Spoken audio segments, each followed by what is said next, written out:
What does it take to end poverty?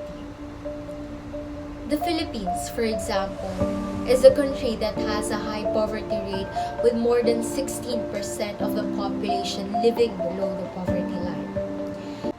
And oftentimes we may ask, why is the poverty rate in the Philippines so high?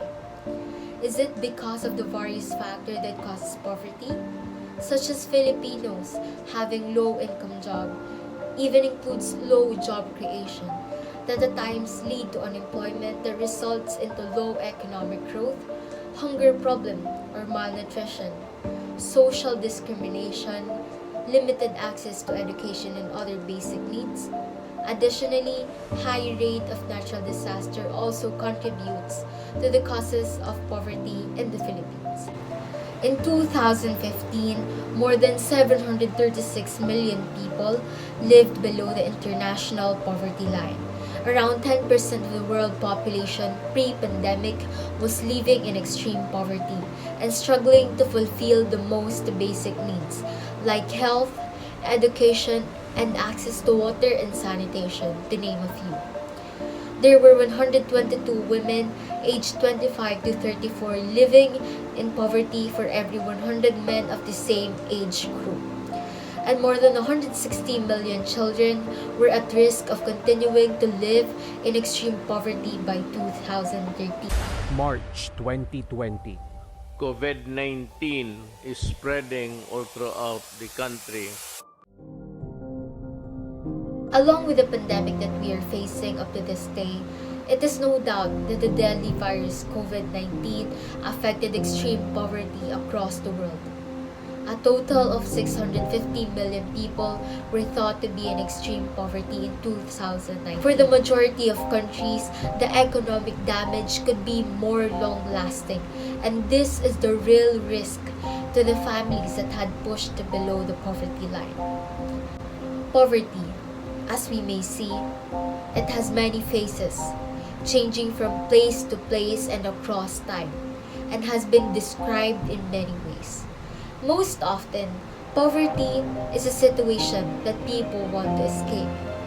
So poverty is a call to action for the poor and wealthy alike, a call to change the world so that many more may have enough to eat, adequate shelter, access to education and healthcare, protection from violence, and a voice in what happens in their communities.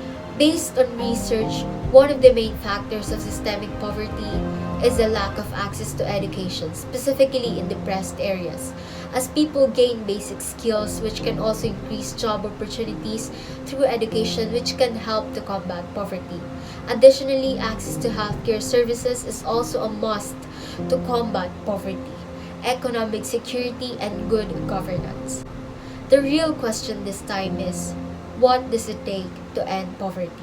Despite the many definitions and factors that can be linked in the causes of poverty, there's just one thing that is certain, and that is poverty is a complex societal issue that we are facing, most especially amidst the pandemic. Whereas poverty has been increasing over time, and this is also an issue that requires everyone's attention, that all members of our society should be as one together. As a young citizen of our country like me, and a fellow human being to others, there is much help we can lend to those people who are in need, and you can too. Let us keep on sharing the societal issue awareness on poverty, as all of us can slowly help each other. Your help might even include donating books to a poor child, giving foods or groceries to the poor families to help them fight hunger, or even donating old clothes and toiletries. That one very big step can help improve their well-being. We are neither too small or too big for these challenges. Let us hold each other's hands and be the hope of someone, as supporting today's youth is also the best chance to end poverty.